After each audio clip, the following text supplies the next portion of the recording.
Welcome to The Explainer. You know that feeling, right? When you're in that heated book versus movie debate with your friends? Well, today, we're diving into a fascinating dissertation that might just totally change how you think about that whole argument. All right, so let's get right into it. Is the book always better than the movie? I mean, come on, it's the debate that never dies. It strains friendships, it clogs up internet forums. We've all been there, haven't we? Passionately making our case for the book. Or maybe, just maybe, defending a film's crazy new take. But who actually gets to decide what makes an adaptation good? The fancy critic writing for a big publication? The person who just bought a ticket on a whim? Well, according to a really compelling academic paper by Rafael Casani-Gonzalez, maybe the real experts are the fans. Okay, Section 1. The Adaptation Dilemma. Look, at its core, this whole thing is about interpretation. When a story jumps from a book to a movie, it's not just a copy-paste job, it's a translation. So the real question is, when we're judging that translation, whose opinion really matters most? And this is where things get really interesting. You've got two kinds of judges here. On one side, there's the formalist critic. They're looking at the movie as its own thing. You know, structure, mechanics, the technical stuff. But then you've got the informed fan. They're coming from a totally different place, a community of deep, deep knowledge. They care about themes, the mood, the spirit of the original. And the whole point of this dissertation is that the fan's take isn't just bias. No, it's a super informed expert position. All right, Section 2, the theory, fan as expert. So you might be thinking, okay, that's a nice idea, but how do you back it up? Well, this isn't just about feelings. The paper pulls in a really powerful concept from a literary scholar named Stanley Fish to give this whole fan as expert idea some serious academic weight. Okay, so here's the theory. It's called interpretive communities. Stanley Fish basically said that when we read something, we're not just an island. We're part of a group, a community that shares a bunch of cultural assumptions. We have a shared history, shared knowledge, and that is what creates meaning. It's not just sitting there on the page. We create it together. So, what's a perfect example of an interpretive community?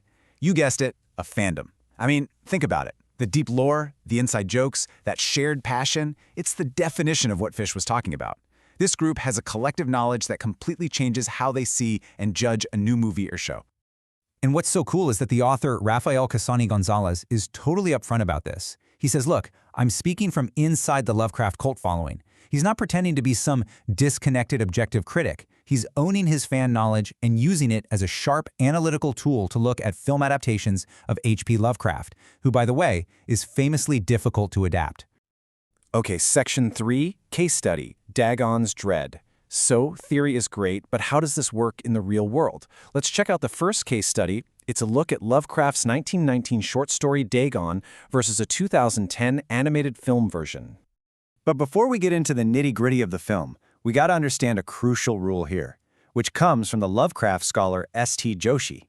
He said a good adaptation isn't about copying the plot point for point. No, it's about transferring the moods, the images, the effects. It's about capturing the feeling of the original. And this is exactly where the fan as expert idea clicks into place. See, the animated film of Dagon actually adds new scenes that weren't in the short story. A casual viewer might just say, hey, that's not faithful. But an informed fan, they see the new dream sequence or the madness sequence, and they get it. They understand these are brilliant ways to translate Lovecraft's unique brand of cosmic, dreamlike horror into a visual medium. It's about the spirit, not just the letter. All right, Section 4, case study, Cthulhu's Cinema. Now, if you thought that was clever, wait till you see this next one. The second case study takes this idea of creative faithfulness and just runs with it, with a truly ingenious adaptation of The Call of Cthulhu. So here's the million-dollar question when it comes to Lovecraft. How on earth do you film something that is by its very definition supposed to be indescribable? His whole thing is horrors that are so alien, so massive, our little human brains can't even process them. So, how do you put that on screen? The answer? By pretending it's 1928. Seriously, this 2005 fan film did something absolutely brilliant. Instead of trying to use fancy, modern CGI that would probably fail anyway, they made the movie as if it were a silent film from 1928, the exact year the story came out.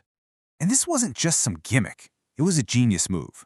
They shot it in black and white, used old-school stop-motion for Cthulhu, and even copied the creepy, distorted look of German expressionist films like The Cabinet of Dr. Caligari. All those so-called limitations of 1920s filmmaking, They actually became the perfect way to show a world that's unsettling and just wrong. It's a choice that an informed fan would immediately appreciate on a deep, deep level. And people got it. Critics pointed out that this was cinema Lovecraft himself would have loved. The medium became the message. And that kind of brilliant insight, that perfect tribute, that really only comes from a true fan's perspective. It comes from an interpretive community that gets the whole package, not just the story, but the entire vibe. Okay, so let's zoom out a bit for our final section, the critic with gusto. What's the big takeaway here? Well, the dissertation uses these case studies to make a much bigger point about the role of the fan in culture today. The writer T.S. Eliot had this great term, the critic with gusto. Now, this isn't your typical critic who just gives a thumbs up or thumbs down. No, this critic is an advocate. They're so passionate that they help the rest of us see stuff we might have missed, to find the charm in something we thought was just boring. And that's it, right there. The dissertation argues that the informed fan is the ultimate critic with gusto. Their passion isn't a bug, it's a feature. Their deep knowledge makes them the perfect guides to keep complicated, maybe even difficult art alive and kicking for years to come. And this is really why it all matters. It's this relay of ideas, from the original author to the fans and then on to new creators, that keeps a universe like Lovecraft's from just dying out. Fandoms don't just consume, they're an active part of the story's survival and growth. And the proof is all around us. Just listen to what author Neil Gaiman says. We live in a world where even if you've never read Lovecraft, you kind of get the Cthulhu jokes. And why is that? It's because of that relay, that passionate community keeping the flame alive for decades. So, let's bring this back to you. What interpretive community do you belong to? Maybe it's a book series, a film franchise, a video game. Whatever it is, think about that unique, shared knowledge you all have. Because the next time you get into that book versus movie argument, you can remember this. Your passionate fan perspective, well, that's not just bias, it's expertise.